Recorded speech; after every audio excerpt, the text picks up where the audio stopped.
নমস্কার, শুকনো নমস্কার। আমি স্টেডিয়াম থেকে সিনিয়র ডিভিশন ফুটবল খেলার ধারা বিবরণী বলছি, শৈলেন কয়াল। ফেডারেশন কাপের খেলা গতকালের তুলনায় আজকের মাঠে দেখা যাচ্ছে লোক সংখ্যা অনেক বেশি। গ্যালারি ভরিপূর্ণ, মাঠে লোক কানায় কানায় পূর্ণ।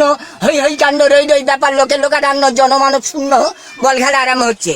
প্রথম পেনাল্টি বক্স থেকে বল করছে আমাদের দলের ক্যাপ্টেন কোচ্ছানি একটা লম্বা টানা শট মারলো, বল চলে গেল কুচোর কাছে, কুচো মারলো, বল চলে গেল মিতোর কাছে, কুটো মারলো, বল চলে গেল ভূতোর কাছে। ভূতো আর মিতো দুজনে বল নিয়ে গুতুগুতি করছে। এমন সময় ছুরি ল্যাপটা সে বলের উপর ঝাঁপিয়ে বললো, বল ধরলো আনচারের পায়ে ক্যান্সার, এমন শট মারলো মিতন, বল হয়ে গেল পাঞ্চার। বল ধরলো ঝোড়ো, উড়ো ভাবে বল দিল। হেড দেওয়ার জন্য ছুটে এলো নেড়ার মাথায় পাকা ফোড়া ফেটে যাওয়ার ভয়ে নেড়া একটু পিছিয়ে গেল। বল হেঁটে না লেগে পেটে লেগে বেরিয়ে চলে গেল ভক্তর কাছে। ভক্ত পায়খানা করছে, আমের রক্ত, শরীর শক্ত, জাগ মাকড় বল মেরে ছেড়ে দিল, বল চলে গেল কাশির কাছে। গ্যালারি ভরিপূর্ণ, মাঠে লোক কানায় কানায় পূর্ণ।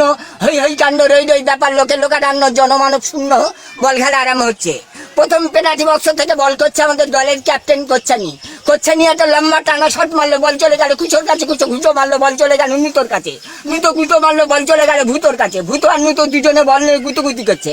এমন সময় ছুরি ল্যাপটা সে বলের উপর ঝাঁপিয়ে বললো, বল ধরলো আনচারের পায়ে ক্যান্সার, এমন শট মারলো মিতন, বল হয়ে গেল পাঞ্চার।